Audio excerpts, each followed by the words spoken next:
anything. You both alluded to your off-season conditioning. Can you go into a little bit more detail though about what you guys have to do? What your diet looks like, what your fitness regimen looks like, just kind of as comfortable as you are with that. Yeah, so in the off season, Julia, correct me if I'm wrong. I feel like we don't have a long break, a long off season. No. Our last game this past year was January 7th. And obviously I said prep classes begin early March. So we feel like we don't have much of an off season. But for me specifically, off season, for me, I really define as a growth period. I use that time to assess what I can improve on myself, whether it's mastering a new trick, increasing flexibility, adjusting my nutrition, refining a dance style, et cetera, et cetera. I always stay in shape so I can be prepared for the next season because what we do is so physically enduring. It's not quite as fun as the regular season. I do miss seeing all the girls regularly, but it's so rewarding to see how the team elevates each year, especially with all the new talent coming in. So for me personally, I'm just focusing on growth. I'm working out and I'm making sure I'm eating really healthy chicken, rice, healthy fats, vegetables. We have a dietitian on the team and she always says, eat the rainbow. So I make sure I have a lot of colorful vegetables in my plate. And I think it's just really focusing on what works best for you in your specific off season. Yeah, definitely. And I would say I can go kind of more in depth to what kind of workouts I do because I feel like Nina covered the whole growth aspect. Like it's your chance to take 2 months to work on what you need to before tryouts. But with workouts, I love going to Legree or like a hot mat Pilates. The Versa Climber at Totality Sculpt is really fun too. But I think everyone kind of has their own types of workouts they prefer. Like I live with another Bengal and her and another one of the girls have gotten really into running. So it's really just whatever works for you.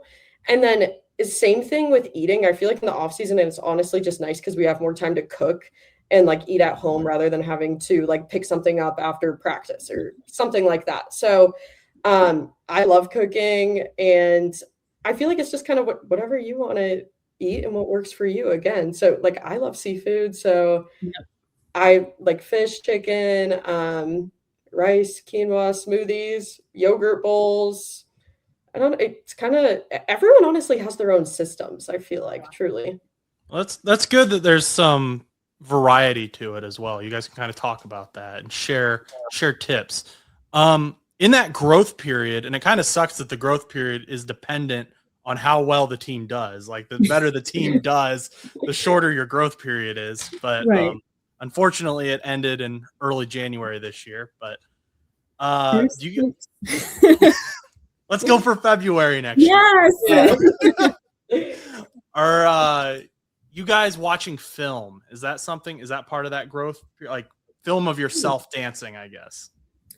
We don't have a specific practice where we will watch film, but at practices, we will take videos of the dances, of the end zone dances, of pregame, just to make sure that everything looks good and to evaluate yourself. I feel like sometimes when I'm dancing, I feel like I am killing it, but when I watch it back, I'm like, slow it down, or you need to sharpen up your arms more, fix something there. So videos have been great for us throughout practice. And then our coach also videos on game day, our pregame and 2 end zone routines. So it's kind of nice to check and see what you're doing. She'll post them to Band. So we don't have an official practice where we watch those videos. We just watch them on our own time.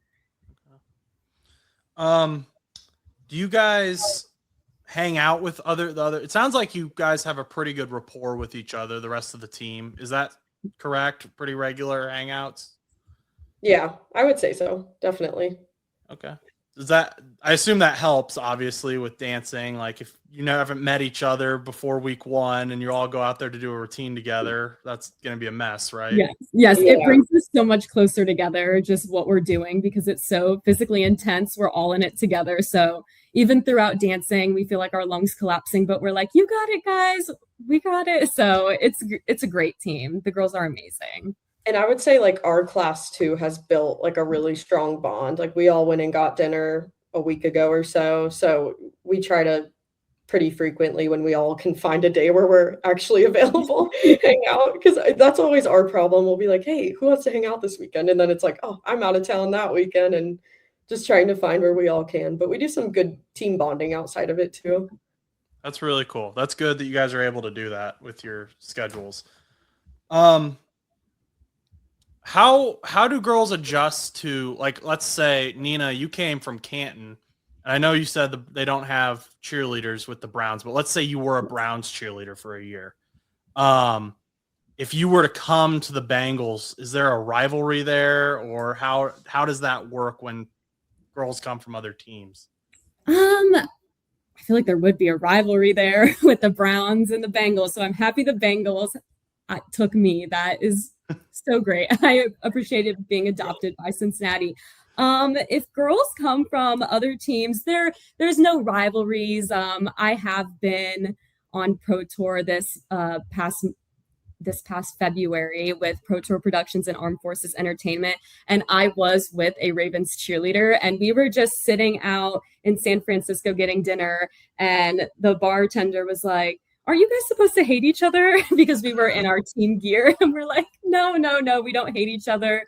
We all want the best for each other. We all want each other to go to the Super Bowl. So if we don't go to the Super Bowl, I want some other cheer team to experience it. So no rivalries there. I'm so glad I ended up in Cincinnati. And I don't know if the Browns will ever get cheerleaders, but if they do, I will be staying in Cincinnati. Don't you worry. Okay. Julia is going to completely disagree now and say she hates everyone else, right? I know. I feel like we have had some teammates we had one teammate that was a Ravens cheerleader for a year, and then she came over to the Bengals. And then we've had a few girls come from NBA teams. And I really don't think it has an impact at all. We're just happy for everyone to be there, Okay. So, yeah, I wouldn't really say we think too hard into that part of it. I feel like that would go different with guys, especially the Ravens coming over, especially right now with some things that have happened. That's a little tricky. That's a tricky subject at the moment. We'll just sideline that discussion for later, but exactly. There might be some people in the comments that are like, I don't want the Ravens to go to the Super Bowl or their cheerleaders. Right. Nina, you mentioned Pro Tour, or I think I'm getting that right. Pro Tour? Yes. Okay. What is that, and what does that consist of? Yeah, so Pro Tour Productions and Armed Forces Entertainment is a company that brings NFL cheerleaders and other performance entertainers to certain military bases throughout the world. So I had the absolute incredible opportunity this past February to go to Diego Garcia with Pro Tour Productions and Armed Forces Entertainment. And I didn't know what Diego Garcia was until my teammate got sent there last year. It's this remote U.S. island, and it was truly the trip of a lifetime. And it's so important to me specifically because it was such an honor to represent the Bengals alongside with other amazing NFL cheerleading representatives. We get picked to submit forms to go to Pro Tour Productions, and our coaches help submit that. And it was an experience of a lifetime. We really helped lifted the morale of the service members on the base. They were so welcoming, sharing their daily lives, their missions as much as they could, and about their families, their personal lives. It was incredibly moving to me because I don't have any military in my family specifically. And these men and women who are working so hard to protect our country left such a deep impact on me. And it was even great to meet your friend Brent, who connected us. It was a really special island. It was such a small world out here that I ended up meeting him, and then he led me to you. So Pro Tour is absolutely amazing. And I know Julia had the chance to go as well.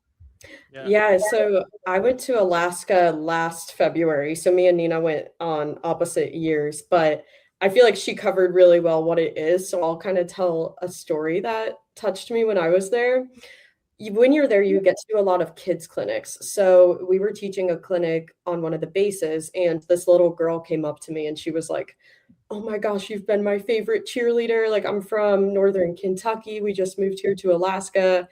And that made me so happy because I hadn't met a Bengals fan yet. And she like came up to me and made sure to tell me that. And it was so special. And then this year at a game, I remember we did one of our end zone dances and I heard someone shouting my name and I was kind of looking around, like trying to figure out who it was, like looking for my friends or my family. And I never figured out who it was. And then I went on my Instagram and her mom had commented on one of my photos that her and her daughter were at the game and they waved to me and called me out. So moments like that are really my favorite part about this job. It's just so special because I think we both remember like when we were a little girl and wanted to be here this way. So when you know that you can kind of be a role model or an inspiration for someone, it's incredible. So that was the same little girl that you met on. Yeah. That's crazy. I know. I'm not a crier, and that one made me cry when I saw the comment. It was just so sweet. And I don't know, respectfully, I've never heard, maybe it's a guy thing. I've never heard someone say they have a favorite cheerleader either, because you guys aren't generally shown on TV a lot either. So that's cool that she had a favorite cheerleader and was like, that's Julia. I know Julia. Yeah, and that doesn't happen often. That's why I was like, what, I'm in Alaska too? You just said that to me. It was just like, what is going on? Amazing. That's a really cool story. And yeah, Nina, obviously you mentioned we met through my friend Brent, who is doing things that I'm not gonna say because I don't even fully know. He just classified.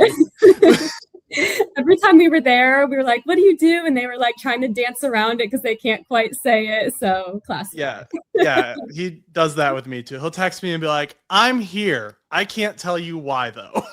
Exactly. Like, okay, cool. What other kind of off-season, I guess, tours do you guys go on, or maybe your teammates go on? Yeah. Okay. So we had girls go to Japan. They've gone to Hawaii before. Guam. South Korea. South Korea. Yeah. All military type?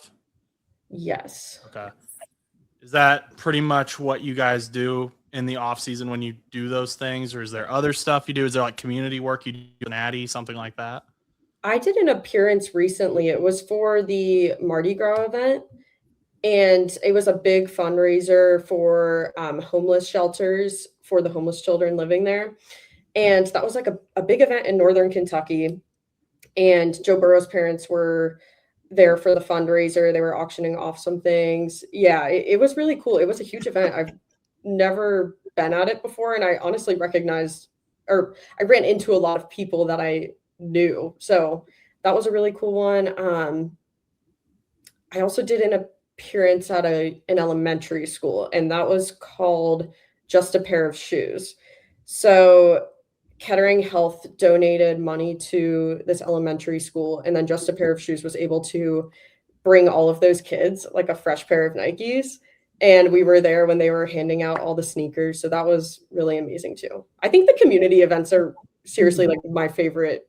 Now, I guess I won't say my favorite part, but it's just such an incredible part of the job that I think a lot of people don't realize are so involved until you actually get the role.